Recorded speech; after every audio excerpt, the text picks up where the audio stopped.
ನಾನು ಇವತ್ತು ನಿಮ್ಮನ್ನು ಭೇಟಿ ಮಾಡ್ತಕ್ಕಂಥದ್ದು ನಾಳೆ ಬಹುಶಃ ಇವತ್ತು ತಾರೀಕು 15 ಇರ್ಬೋದು, 16 18 ನನ್ನ 18 ನನ್ನ ಹುಟ್ಟಿದ ಹಬ್ಬ.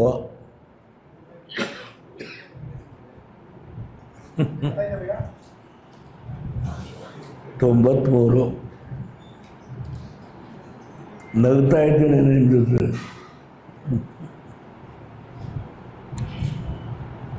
ನೋಡಿ ಹೇಗಿದೆ. ದೇವೇಗೌಡರು ಹತ್ತು ಬಿಡ್ತಾರೆ ಒಂದೊಂದ್ಸರಿ ಸಭೆಯಲ್ಲಿ ಅಂತ ಅವರು ಹಿಂದೆ ವ್ಯಂಗ್ಯ ಮಾಡ್ತಾಯಿದ್ರು. ಇವತ್ತು ನಗ್ತಾ ಇದ್ದೀನಿ. ನಗೋದು ಈ ವ್ಯವಸ್ಥೆಯನ್ನು ನೋಡಿ ನಗ್ತೇನೆ.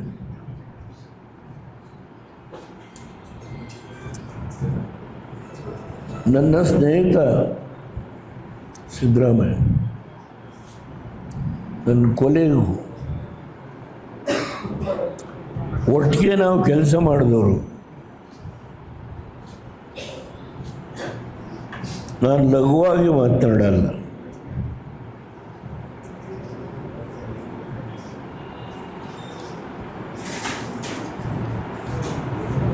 ಅವರಿಗೆ ನುಂಗ್ಲಾರದ ತುಟ್ಟು ಇವತ್ತು.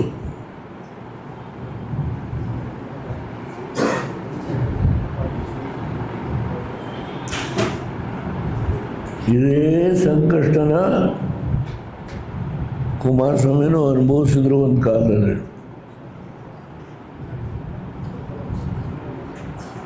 ಈಗ ಕುಮಾರಸ್ವಾಮಿಯವರು ಕೇಂದ್ರದ ಮಂತ್ರಿ ಆಗಿದ್ದಾರೆ. ಇಂಗ್ಲೀಷ್ ಪತ್ರಿಕೆಗಳು ಕೂಡಪ್ಪ, ನಾನೆಲ್ಲ ಪತ್ರಿಕೆಗಳನ್ನು ನೋಡಿದೆ. ಕುಮಾರಸ್ವಾಮಿಯವರಿಗೆ ಮಾಡೋದಕ್ಕೆ ಬೇರೆ ಕೆಲಸ ಇಲ್ಲ. ಪಾಪ ನಮ್ಮ ಮುಖಂಡರುಗಳು ಅಂತ ಹೇಳೋದಿಲ್ಲ, ಅವ್ರಿಗೆ ಮಾಡೋದಕ್ಕೆ ಕೆಲಸ ಇಲ್ಲ. ಯಾವಾಗಲೂ ನನ್ನ ಮೇಲೆ ಡಕನರಳೆ ಕೊಡಪ್ಪ, ಇಲ್ಲೇ ಇದೆ ಅದನ್ನೇ ಇಲ್ಲೇ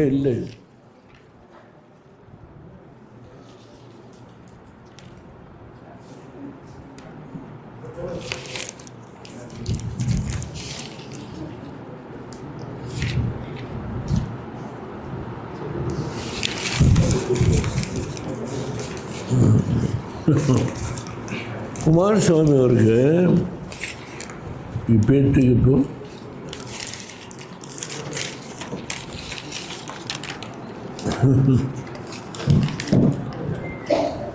ಹೇಳ್ತಾರೆ,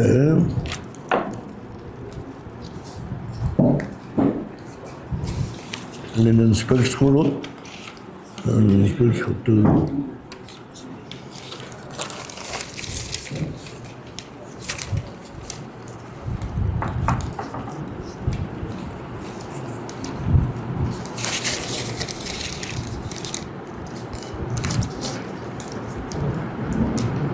ಕುಮಾರಸ್ವಾಮಿಯವರು ಏನು ಮಾಡಿದ್ರೋ ಅದನ್ನೇ ನಾನು ಮಾಡ್ತಾ ಇದ್ದೇನೆ ಅಂತ ಹೇಳಿ ಅವರು ಹೇಳಿದ್ದಾರೆ. ಅದನ್ನು ಓದಬೇಕಾದಿಲ್ಲ, ತಗೋ, ಎಲ್ಲ ಪೇಪರ್ಸಲ್ಲಿದೆ. ಕುಮಾರಸ್ವಾಮಿ ಏನು ಮಾಡಿದ್ರೋ ಅದನ್ನೇ ನಾನು ಮಾಡ್ತಾ ಇದ್ದೀನಿ ಅಂತ ಹೇಳಿದ್ದಾರೆ.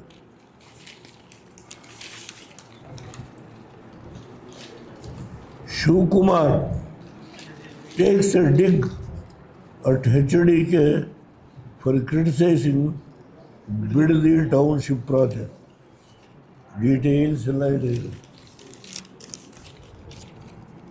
ನಾನು ಎಲ್ಲ ಪೇಪರ್ ನೋಡಿದ್ದೀನಿ. ಹೌದು,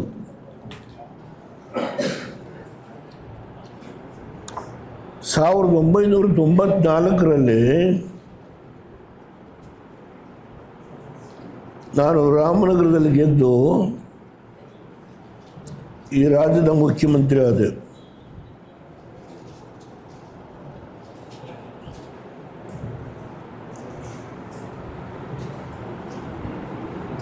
ಆ ಜನತೆ ಕೊಟ್ಟ ಆಶೀರ್ವಾದ ಬಲ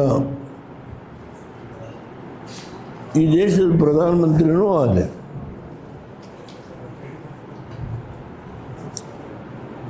ನಾನು ಆ ರಾಮನಗರಕ್ಕೆ ಏನು ಮಾಡಿದ್ದೇನೆ,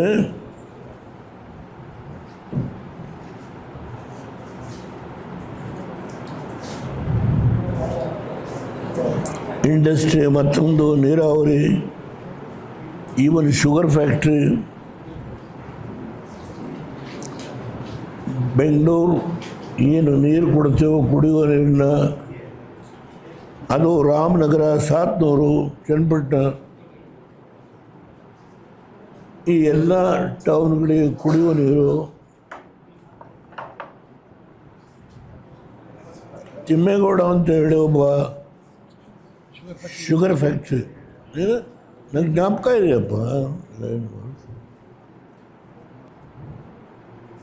ಇದೆಲ್ಲ ಮಾಡಿದೆ ನಾನು. ಅನೇಕ ಸೇತುವೆಗಳು, ರಸ್ತೆಗಳು, ಅವೆಲ್ಲ ಪ್ರಶ್ನೆ ಬೇಡ.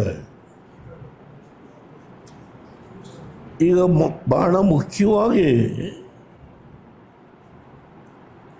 ನನ್ನ ಮುಂದೆ ಇರ್ತಕ್ಕಂಥ ಸಮಸ್ಯೆ, ಕುಮಾರಸ್ವಾಮಿ ಬೆಂಗಳೂರು ಅತ್ಯಂತ ಹೆಚ್ಚು ವಾಹನಗಳ ದಟ್ಟಣೆ, ಜನಸಂಖ್ಯೆಯ ದಟ್ಟಣೆ, ಇದನ್ನು ಸ್ವಲ್ಪ ಸಡಿಲಗೊಳಿಸಬೇಕು ಅಂತೇಳಿ 5 ಟೌನ್ಶಿಪ್ ಮಾಡಬೇಕು ಅಂತ ತೀರ್ಮಾನ ಮಾಡಿದ್ರು. 5 ಕೊಡಪ್ಪ, ಕೊಡು, ನನ್ನ ಕೈ ಕೊಟ್ಬಿಡು.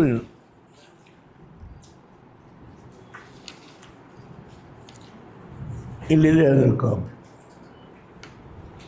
ಇದನ್ನು proceedings of the government of Karnataka 2006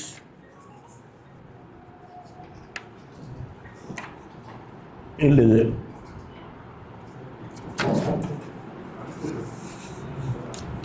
township ಯಾವುದು? ಮಾಗಡಿ, ನಂದಗುಡಿ, ಹೊಸಕೋಟೆ ಹತ್ರ, ಆಮೇಲೆ ಕಸ್ಬಾ ಹೋಬಳಿ ರಾಮನಗರ ತಾಲೂಕು, ಬಿಡದಿ ರಾಮನಗರ ತಾಲೂಕು, ಸೋಲೂರು ಮಾಗಡಿ ತಾಲೂಕು, ಇನ್ನೊಂದು ಸಾತ್ನೂರು ಕನಕಪುರ ತಾಲೂಕು. 5 ಟೌನ್ಶಿಪ್ ಮಾಡಬೇಕು ಅಂತೇಳಿ ತೀರ್ಮಾನ ಮಾಡಿದ್ರು.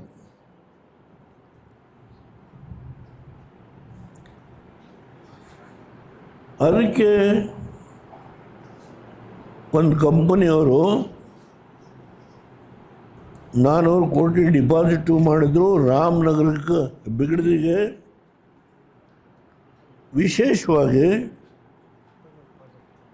ಒಂದು ಪ್ರಾಜೆಕ್ಟನ್ನು ಅವ್ರ ಪ್ರಪೋಸಲ್ ಕೊಟ್ಟು 400 ಕೋಟಿ ಹಣ ಕೂಡ ಅವರು ಡಿಪಾಸಿಟ್ ಮಾಡಿದರು.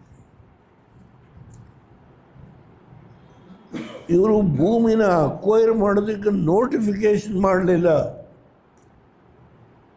ಸರ್ಕಾರದ ಒಂದು ನಿರ್ಣಯ ಮಾಡಿದರು. ಆಗ ಸತ್ಯ ಸಂಶೋಧನೆಯ ಒಂದು ಸಮಿತಿ ಕಾಂಗ್ರೆಸ್ನವ್ರದ್ದು, ಈ ಭೂಮಿಯೆಲ್ಲ ಕುಮಾರಸ್ವಾಮಿ ಹೊಡೆಯೋಕೆ ಹೊರಟಿದ್ದಾರೆ ಅಂತೇಳಿ ಸತ್ಯ ಸಂಶೋಧನೆಯ ಸಮಿತಿ ಎಲ್ಲ ಕಡೆ ಹೋದರು. ರೈತರನ್ನ ಎತ್ತುಗಡೆ ಕಟ್ಟಿದರು. ಇನ್ನು ನಿಮ್ಮ ಭೂಮಿಯೆಲ್ಲ ಅಕ್ವೈರ್ ಮಾಡ್ಕೊಂಡು ಮುಳುಗಿಸ್ತಾರೆ, ಇವನಿಗೆ ನೀವು ಓಟ್ ಕೊಟ್ರಿ ಅಂತ ಹೇಳಿ ಎತ್ತುಗಡೆ ಕಟ್ಟಿದರು. ಆಗ ಈ ಬಿಡದಿ ಜನ ಕೂಡ ಕುಮಾರಸ್ವಾಮಿಯವ್ರ ಹತ್ರ ಬಂದು, ನಾವು ಇದರಿಂದ ಬದುಕ್ತಾ ಇದ್ದೀವಿ, ನೀವು ನಮಗೆ ತೊಂದರೆ ಮಾಡ್ತಾ ಇದ್ದೀರಿ, ನಿಮ್ಮ ಅಪ್ಪನ ಗೆಲ್ಲಿಸ್ಕೊಟ್ವಿ, ನಿಮ್ಮನ್ನು ಗೆಲ್ಲಿಸಿದ್ದೀವಿ, ನೀವು ನಮ್ಗೆ ಅನ್ಯಾಯ ಇದಕ್ಕೆ ವಿಶೇಷವಾಗಿ ಆ ಕಂಪನಿ ಯಾವುದು, ಡಿ ಎಮ್ ಕೊಡೋದು, ಅನೌನ್ಸ್ ಮಾಡೋದು ಸರಿಯಾಗಿ ಅನೌನ್ಸ್ ಮಾಡ್ತೀವಿ. ಬಂದೆ ಎಲ್ಲಪ್ಪ ಒಂದು ಕನ್ನಡಕ ಹಾಕುವ ಸರಿಯಾಗಿ ಅನೌನ್ಸ್ ಮಾಡೋದು ನಾನು.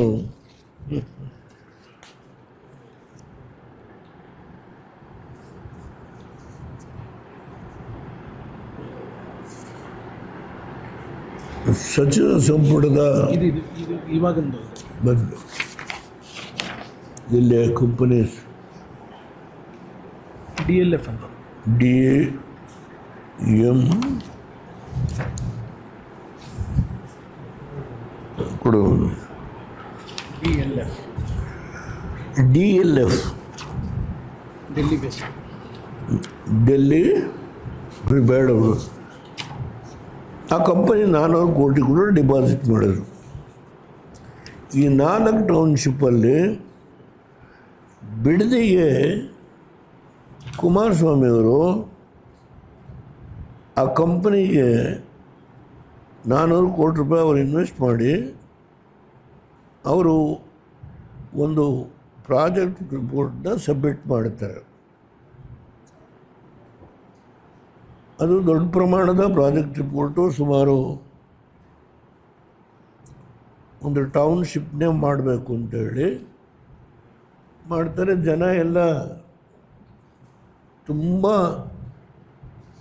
ಅವರ ನೋವನ್ನು ಹೇಳಿಕೊಂಡು, ದಯಮಾಡಿ ನಾವು ರೇಷ್ಮೆ ಬೆಳೀತಾ ಇದ್ವಿ, ಕಬ್ಬು ಬೆಳೀತಾ ಇದ್ವಿ, ಹೈನುಗಾರಿಕೆ ಆಗ್ತಾಯಿದೆ, ನಾವು ಬದುಕ್ತಾ ಇದ್ದೀವಿ, ನಮಗೆ ನೋವು ಮಾಡಬೇಡಿ ಅಂತ ಹೇಳಿ ನಿಮ್ಮ ತಂದೆಯವ್ರಿಗೆ ಓಟ್ ಕೊಟ್ವಿ, ನಿಮಗೆ ಓಟ್ ಕೊಟ್ವಿ.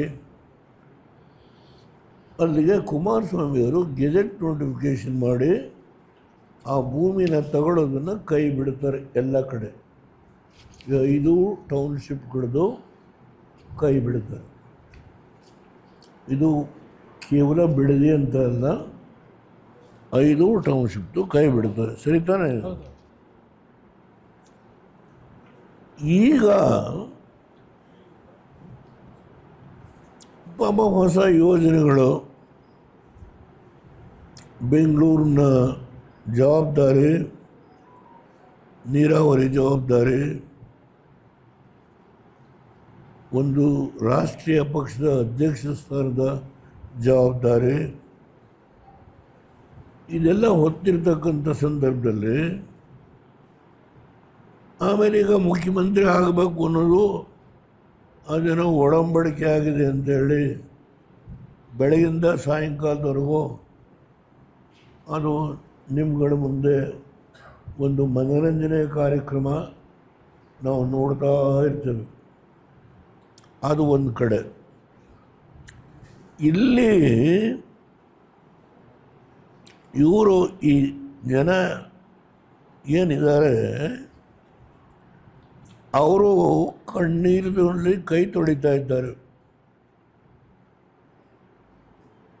ಇವತ್ತು ಹೋಗಿ ನೋಡಬೇಕಲ್ಲಿ ಹೈನುಗಾರಿಕೆ ಒಂದು ಪರ್ ಡೇ ಎಷ್ಟು ಹಾಲು ಉತ್ಪಾದನೆ ಮಾಡ್ತಾ ಇದ್ದಾರೆ? ತಿಂಗಳಿಗೆ 50,000 ಲೀಟ್ರು ಪರ್ ಡೇ 50,000 ಲೀಟ್ರ್ ಹಾಲನ್ನು ಈ ಒಂದು ಪ್ರದೇಶದಲ್ಲಿ ಪರ್ ಡೇ 50,000 ಲೀಟ್ರ್ ಹಾಲು. ತಿಂಗಳಿಗೆ 6ರಿಂದ 7 ಲಕ್ಷ. ಅದರ ಜೊತೆಗೆ ರೇಷ್ಮೆ, ಕಬ್ಬು, ಕುಮಾರಸ್ವಾಮಿಯವರು ಏನು ಅಲ್ಲಿ ಹರಿಯುವ ಒಂದು ವೃಷಭಾವತಿ ನದಿ ವೃಷಭಾವತಿ ವ್ಯಾಲಿ ಇದೆಯಲ್ಲ, ಅದರಿಂದ ಈ ಎಲ್ಲ ಹಳ್ಳಿಗಳಿಗೆ ನೀರು ಕೊಡ್ತಕ್ಕಂಥದ್ದಕ್ಕೆ 2,000 ಕೋಟಿ 250 ಕೋಟಿ ಹಾಂ 250 ಕೋಟಿ 250 ಕೋಟಿ ಆ ಕಾಲದಲ್ಲಿ 2006-7ರಲ್ಲಿ ಪ್ರತಿ ಹಳ್ಳಿಗೆ ನೀರು ಕೊಟ್ಟಿದ್ದಾರೆ. ಈ ಗ್ರಾಮಗಳಿಗೆ ಆನಂದವಾಗಿ ಬೆಳೀತಾ ಇದ್ದಾರೆ. ಇದನ್ನು ಅಕ್ವೈರ್ ಮಾಡಬೇಕು ಅನ್ನೋದು ನಮ್ಮ ಈ ರಾಷ್ಟ್ರದ ರಾಜಕೀಯ ಪಕ್ಷದ ಘನ ಅಧ್ಯಕ್ಷರು, ಬೆಂಗಳೂರಿನ ಅಭಿವೃದ್ಧಿಯ ಜವಾಬ್ದಾರಿ, ನೀರಾವರಿ ಜವಾಬ್ದಾರಿ ಹೊತ್ತಿರೋ ವ್ಯಕ್ತಿ. ಅದಕ್ಕೆ ಹಣ ಹೇಗೆ ಕೂಡಿಸ್ತೀವಿ ಅದೆಲ್ಲ ಹೇಳಿದ್ದಾರೆ. ಅದರ ಬಗ್ಗೆ ನಾನು ಈಗ ವಿವರ ಹೇಳಕ್ಕೆ ಹೋಗಲ್ಲ. ಈ ರಾಜ್ಯದಲ್ಲಿ ನಾನು ಗೊತ್ತಿಲ್ಲ ನನಗೆ, ಈ ಬಿಡದಿ ಜಮೀನಿಗೆ ಸಂಬಂಧಪಟ್ಟಂತೆ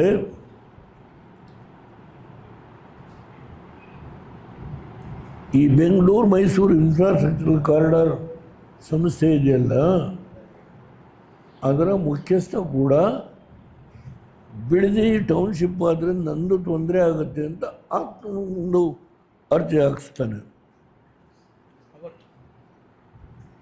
ಹಿಂದ್ಗಡೆ ನಿಂತು. ಆ ಕಂಪ್ನಿ ಏನಾಗಿದೆ ಅನ್ನೋದ್ರ ಬಗ್ಗೆ ನಾನು ವಿಶ್ಲೇಷಣೆ ಮಾಡಲಿಕ್ಕೆ ಹೋಗಲ್ಲ. ಹೈಕೋರ್ಟಲ್ಲಿ ಒಂದು ಜಡ್ಜ್ಮೆಂಟ್ ಕೊಟ್ಟಿದ್ದಾರೆ. ಅದಾದಮೇಲೆ ಸುಪ್ರೀಂ ಕೋರ್ಟ್ಗೆ ಹೋಗಿದ್ದಾರೆ. ನಮ್ಮ ಕರ್ನಾಟಕದ ಹಿರಿಯ ವಕೀಲರಾದ ರವಿವರ್ಮ ಕುಮಾರ್ ಅವರು ಸುಪ್ರೀಂ ಕೋರ್ಟಲ್ಲಿ ಆ ಕಂಪನಿ ಮಾಡಿರ್ತಕ್ಕಂಥ ಅನ್ಯಾಯದ ವಿಷಯದ ಬಗ್ಗೆ ಭಾಳ ವಿವರವಾಗಿ ಸುಪ್ರೀಂ ಕೋರ್ಟಲ್ಲಿ ವಿಶ್ಲೇಷಣೆ ಮಾಡಿದ್ದಾರೆ ಅಂತೇಳಿ ಕೇಳಿದ್ದೇನೆ. ಸುಪ್ರೀಂ ಕೋರ್ಟು ಒಂದು ಆರ್ಡರ್ ಮಾಡಿದೆ, ಅದು ಕೂಡ ಸರ್ಕಾರದ ಮುಂದೆ ಇದೆ.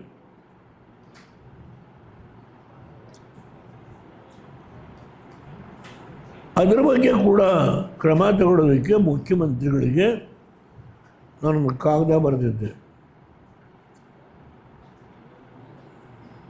ಅವ್ರಿಗೆ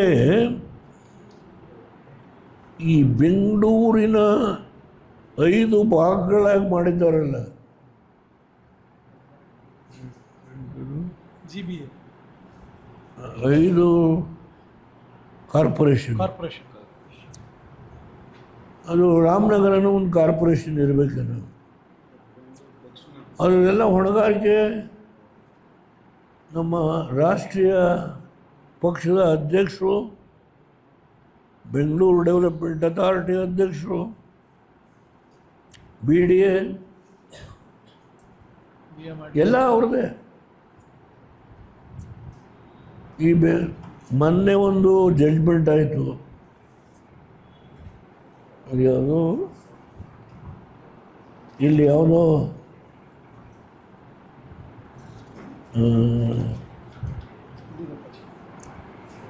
ಒಂದು CBI ರೆಫರ್ ಮಾಡಬೇಕು ಅಂತೇಳಿ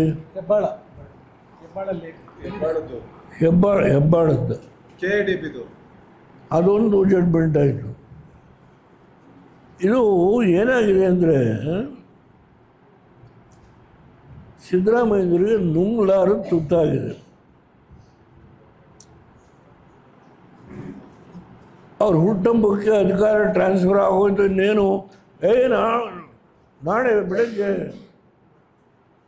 ಜಿಂದಾಬಾದ್ ಜಿಂದಾಬಾದ್ ಅಂತ ಹೇಳೋಂಥ ಒಂದು ವರ್ಗ ಏನು ವಿಜೃಂಭಿಸ್ತಾ ಇದ್ದಾರೆ. ಸಿದ್ದರಾಮಯ್ಯರೇ, ನೀವು ನನ್ನ ಜೊತೆ ಕೆಲಸ ಮಾಡಿದ್ದೀರಿ. ನಿಮಗೆ ಬಡವರ ಬಗ್ಗೆ, ಹಿಂದುಳಿದವರ ಬಗ್ಗೆ, ಹರಿಜನ ಗಿರಿಜನರ ಬಗ್ಗೆ ಏನು ಸೋಷಿಯಲ್ ಜಸ್ಟಿಸ್ ಅಂತ ಹೇಳ್ತಿರೋ ನೀವು, ನಿಮಗೆ ಅದರ ಅರಿವಿದೆ.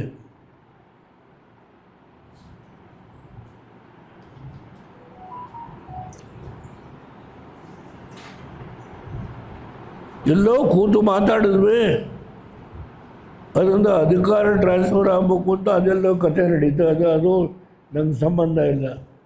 ಅದ್ಯಾವುದೋ ಹೈಕಮಾಂಡು ಹೈಕಮಾಂಡು ವಿಷಯ. ಆದರೆ ಅದೇ ರಾಹುಲ್ ಗಾಂಧಿ ಮನಮೋಹನ್ ಸಿಂಗ್ ಪ್ರಧಾನಮಂತ್ರಿ ಆಗಿದ್ದಾಗ ಲ್ಯಾಂಡ್ ಅಕ್ವಿಸಿಷನ್ ಬಗ್ಗೆ ಒಂದು ಕಾನೂನು ತಂದಿದ್ದಾರೆ UPA ಗೌರ್ಮೆಂಟಲ್ಲಿ. ನಾನು ಅದ್ರ ಬಗ್ಗೆ ಪತ್ರ ಬರೆದಿದ್ದೇನೆ, ಕರ್ನಾಟಕದಲ್ಲಿ ಏನು ನಡೀತಾ ಇದೆ ಅಂತೇಳಿ. ಹೇಗೆ ಸುಮಾರು 20,000 ಎಕರೆ ಭೂಮಿನ ಯಾರ್ಯಾರು ವಶದಲ್ಲಿದೆ ತನಿಖೆ ಮಾಡಿ ಅಂತ ಪತ್ರ ಬರೆದಿದ್ದೇನೆ.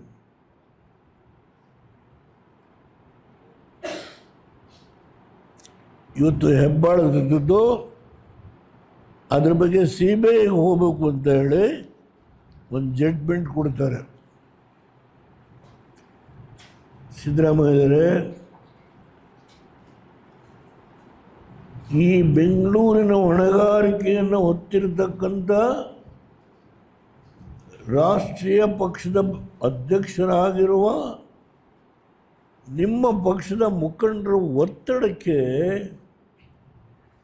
ನೀವು ಮಣಿದು ಜನಸಾಮಾನ್ಯರಿಗೆ ಆಗುವ ಅನ್ಯಾಯವನ್ನು ತಡೆಗಟ್ಟಲಿಕ್ಕೆ ನೀವು ಮುಂದಾಗಬೇಕು.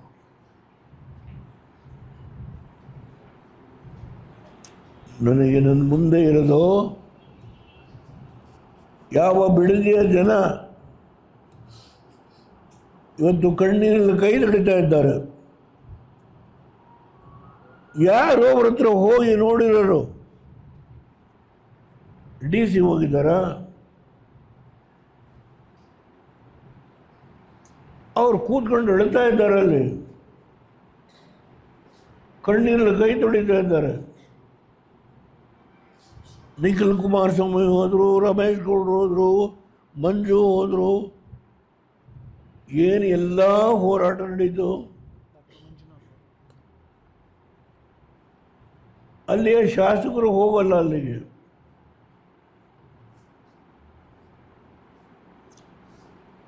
ಇವತ್ತು ಕುಮಾರಸ್ವಾಮಿ ಅವರು ಮಾಡಿದ್ದನ್ನು ನಾನು ಮುಂದುವರಿಸ್ತೀನಿ ಅಂತ ಹೇಳ್ತಾರೆ. ಕುಮಾರಸ್ವಾಮಿ ಮಾಡಿದ್ದು ಏನು ಮಾಡಿದ್ದಾರೆ? ನೋಟಿಫಿಕೇಶನ್ ಮಾಡಲಿಲ್ಲ. 5 ಟೌನ್ಶಿಪ್ ಮಾಡ್ತೀವಿ ಅಂತ ಒಂದು ನಿರ್ಣಯ ಮಾಡಿದ್ರು ಕ್ಯಾಬಿನೆಟಲ್ಲಿ. ಅದಕ್ಕೆ ಸತ್ಯ ಸಂಶೋಧನೆ ಅಂತೇಳಿ ಇವ್ರದ್ದೇ ಎತ್ಕಡಿದ್ರು ಜನನ. ಅದರ ಬಿಡದೆಯವರೆಲ್ಲ ಬಂದು ಅಳ್ತರು, ಕರೆದು ಮಾಡಿದ್ರು, ನಿಲ್ಲಿಸಿದ್ರು. ಯಾವ 5 ಪ್ರಾಜೆಕ್ಟನ್ನು ಮಾಡಲಿಲ್ಲ. ಈಗ ಇವರು ಅದನ್ನು ತಗೊಂಡು ಅದರ ಬಗ್ಗೆ ವಿವರವಾಗಿ ನಾನು ಮುಖ್ಯಮಂತ್ರಿಗಳಿಗೆ ಪತ್ರ ಕೂಡ ಬರೆದಿದ್ದೇನೆ.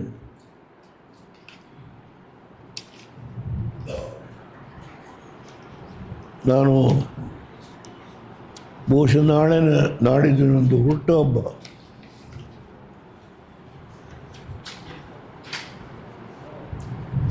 24 ಗಂಟೆ ಮುಂಚೆ ನಿಮ್ಮನ್ನು ಭೇಟಿ ಮಾಡ್ತಾ ಇದ್ದೇನೆ.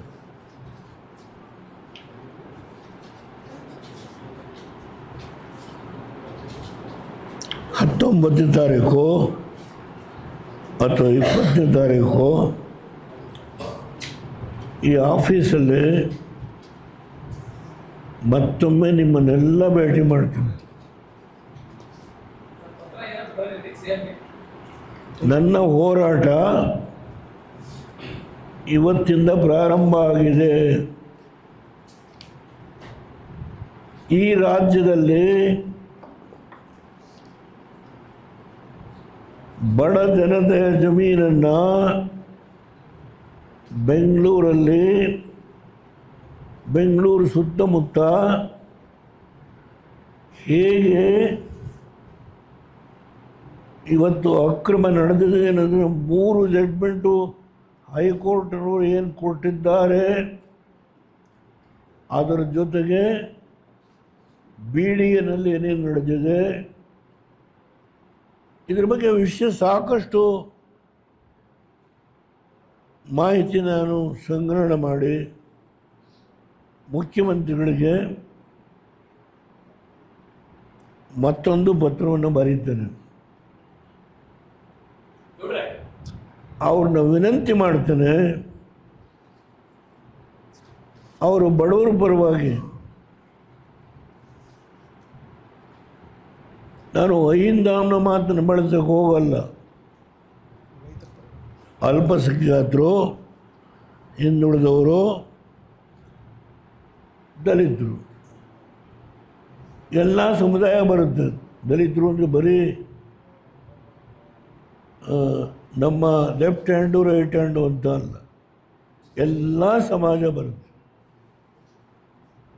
ಪ್ರತಿಯೊಂದು ಸಮಾಜ ಇದೆ, 100 ಸಮಾಜ ಇದೆ. ಅವಳ ಹೆಸರು ಹೇಳ್ಬೋದು ನಾನು. ದಯಮಾಡಿ ಇವತ್ತು ಬಿಡದಿ ಹತ್ರ ಹೋಗೋಣ. ಮುಖ್ಯಮಂತ್ರಿಗಳು ನಾನು ಅವ್ರ ಜೊತೆ ಬರ್ತೇನೆ, ಅವರು ಬರಲಿ. ಇವತ್ತು ಯಾರಾದರೂ ಒಬ್ಬ ತಹಸೀಲ್ದಾರರು, ಒಬ್ಬ DC ಸ್ಥಳಕ್ಕೆ ಹೋಗಿ, MLA ಸ್ಥಳಕ್ಕೆ ಹೋಗಿ ಆ ರೈತರ ಸಂಕಷ್ಟವನ್ನು ಕೇಳ್ತಕ್ಕಂಥ ಸೌಜನ್ಯತೆ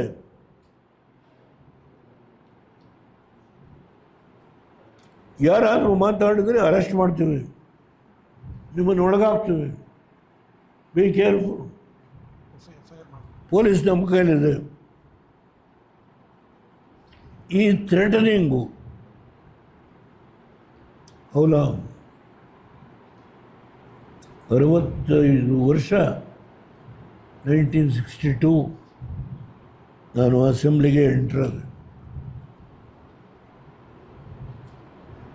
ಈಗ 2026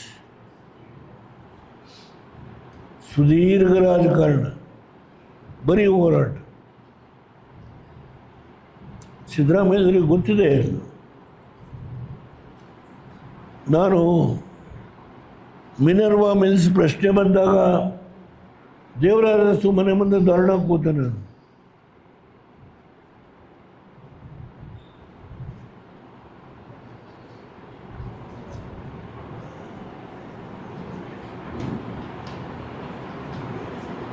SM ಕೃಷ್ಣ ಅವ್ರ ಮನೆ ಮುಂದೆ ಧರಣ ಕೂರಕ್ಕೆ ಹೋಗ್ಬೇಕು ಅಂದಾಗ ನನ್ನ ಅಡ್ಗಟ್ಟಿದ್ರು.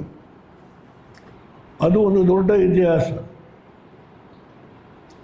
ಕೊನೆಗೆ ಪೊಲೀಸ್ ಅಧಿಕಾರಿಗಳು ಅಲ್ಲಿ ಮಾತಾಡಿ, ಇಲ್ಲಿ ಮಾತಾಡಿ, ಅಲ್ಲಿ ಮಾತಾಡಿ, ನಾನೇನು ಹೇಳಿದ್ದೆ ಅದನ್ನು ಆ ಆರ್ಡರ್ ಜಾರಿ ಕೊಟ್ಟರು. ನಾನು ಹಿಂದಕ್ಕೆ ಹೋದೆ.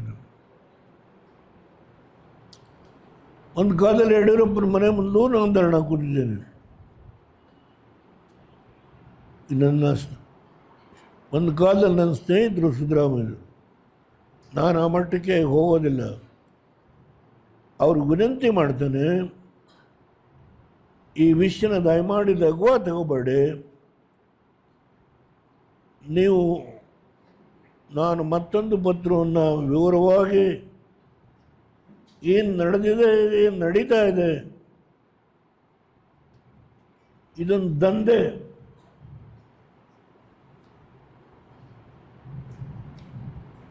ಇದು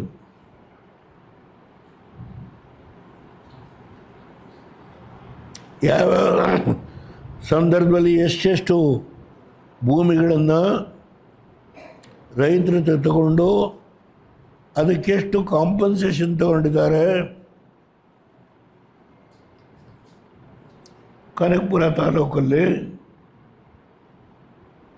ಎಲ್ಲ ಮಾಹಿತಿ ಇದೆ. ಇದೊಂದಂದೆ.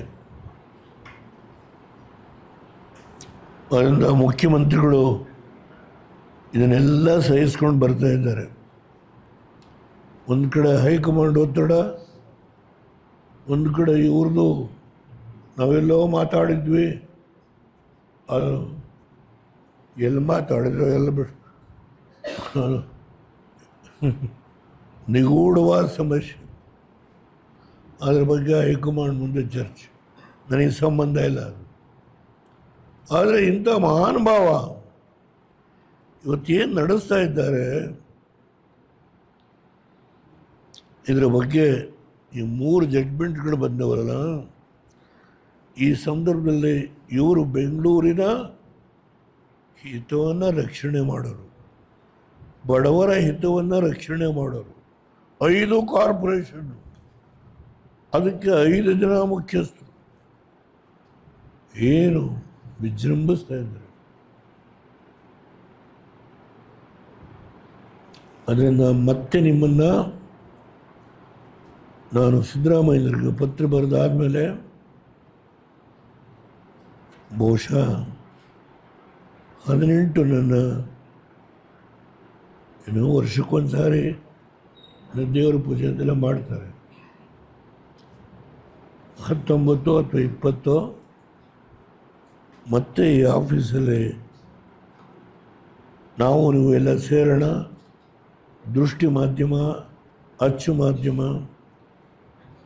ಆಮೇಲೆ ನ್ಯಾಷನಲ್ ಮೀಡಿಯಾ, ತುಂಬ ವಿಷಯ ಹೇಳ್ತೀನಿ. ಆವತ್ತು ಸಾಕಷ್ಟು ಕಾಲ ನಿಮ್ಮ ಜೊತೆ ಕಳೀತೇನೆ. ಈ ರಾಜ್ಯಕ್ಕೆ ಇಂಥ ಒಂದು ಕೆಟ್ಟ ಸ್ಥಿತಿ ಏನಿದೆ, ಇದಕ್ಕೆ ಒಂದು ಅಂತಿಮವಾದಂಥ ತೀರ್ಮಾನಕ್ಕೆ ಬರಬೇಕು. ನಾನು ಜೀವನದಲ್ಲಿ ಬಡವರ ಪರವಾಗಿ ಹೋರಾಟ ಮಾಡಿದ್ದೇನೆ. ಇದರಲ್ಲಿ ಯಾವ ದಾಕ್ಷಿಣ್ಯ ಇಲ್ಲ. ನನ್ನ ಈ ಜೀವನದ ಕೊನೆ ಘಟ್ಟದಲ್ಲಿ ಹೋರಾಟ ಮಾಡುವಾಗ ಮುಂದೆ ಏನಾಗ್ಬೋದು ಅಂತ ಯೋಚನೆ ಮಾಡಲ್ಲ. ನನ್ನ ಆರೋಗ್ಯದ ಬಗ್ಗೆ ಕೂಡ ದಯಮಾಡಿ ಪ್ರತಿಯೊಬ್ಬರಲ್ಲೂ ನಿಮ್ಮಲ್ಲಿ ವಿನಂತಿ ಮಾಡ್ತೇನೆ. While concluding, I am going to meet again, mostly on 20th, with all details pertaining to the Bidadi project as well as the other projects where the vested interests are playing their own game for their self-interest and to make sufficient income out of that. I will give all details. There is no hesitation. I am prepared to fight the battle at this stage. Kumaraswamy is a central minister. He can't now suddenly take a decision to resign and come back to fight the battle. If you want to take any developmental work, the government is not interested to provide any land here. That is a separate issue. I don't want to mix matters. Particularly, I want to take these issues, particularly on land grabbing, where certain judgments by the High Court and the Supreme Court, all these things are there. which comes within the ambit of these 5 corporations. That is very important. Which comes within the ambit of these 5 corporations, where the so-called Congress leader is the president and is the leader of the development authority, irrigation, this, that, all these things. I will meet you again on 20th. We will have a detailed discussion on this issue. With these words, today first time I am coming out with certain firm conviction, even though my age is 93, I am not bothered. I have born as a son of a farmer, a small farmer. My father is not a rich man, a small farmer. I will fight for the cause of the farmers. With these words, I will conclude today. If any inconvenience for our colleagues, electronic media or the print media, even to serve this light lunch, if Ramesh Gowda made any mistake, please pardon me today. With these words, thank you very much. We'll meet on 20th. Sir, is there any good news for your birthday, sir, regarding the Rajya Sabha re-entry, sir? Sir, is there any good news for your birthday, sir, regarding the Rajya Sabha re-entry? There is more discussion regarding the Rajya Sabha entry, sir.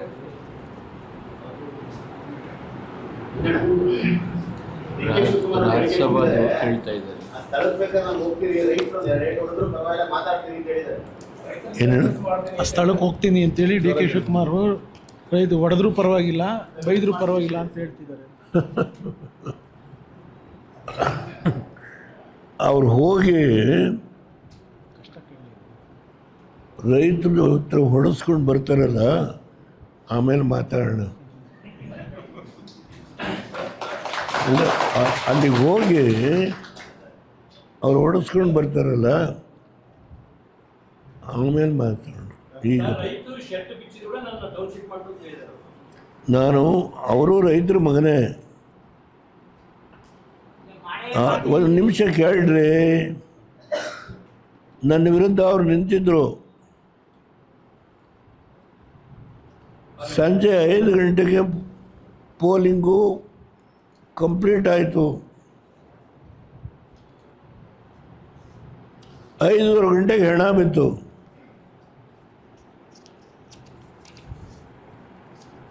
ಒಂದು 2,000 ಜನ ಹೆಣ ಮಧ್ಯೆ ಬಿದ್ದಿದೆ. ಒಂದು 2,000 ಜನ ಸುತ್ತ ಸೇರಿದ್ದಾರೆ. ನಾನು ಹೋದೆ.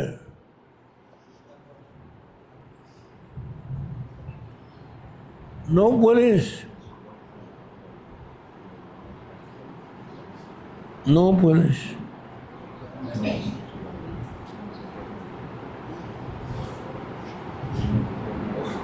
ನನ್ನ ಕುಟುಂಬಕ್ಕೇನು ಅವ್ರ ತಿಥಿ ಮಾಡೋದಕ್ಕೆ ಅಲ್ಪ ಸಹಕಾರ ಕೊಟ್ಟು ನನಗೆ ವೋಟ್ ಮಾಡಿದ್ರಿ, ಇಂಥ ಸಂಕಟ ಸಿಕ್ಕಿದ್ರಿ ಅಂತ ಹೇಳಿ ಬಂದು. ನಿಮಗೆ ಜ್ಞಾಪಕ ತರ್ಬೋದು, ವಿಟ್ಟನಹಳ್ಳಿ ಪ್ರಕರಣ ನಿಮಗೆ ಗೊತ್ತಿದೆಯಾ?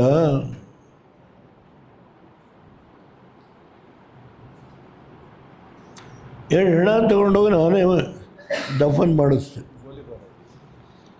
ಸ್ಟಾರ್ಟ್ ಆಗುತ್ತೆ. ಸಿದ್ದರಾಮಯ್ಯನವರೇ, ನೀವು ಬಡವರ ಪರವಾಗಿ ಹೋರಾಟ ಮಾಡೋರು,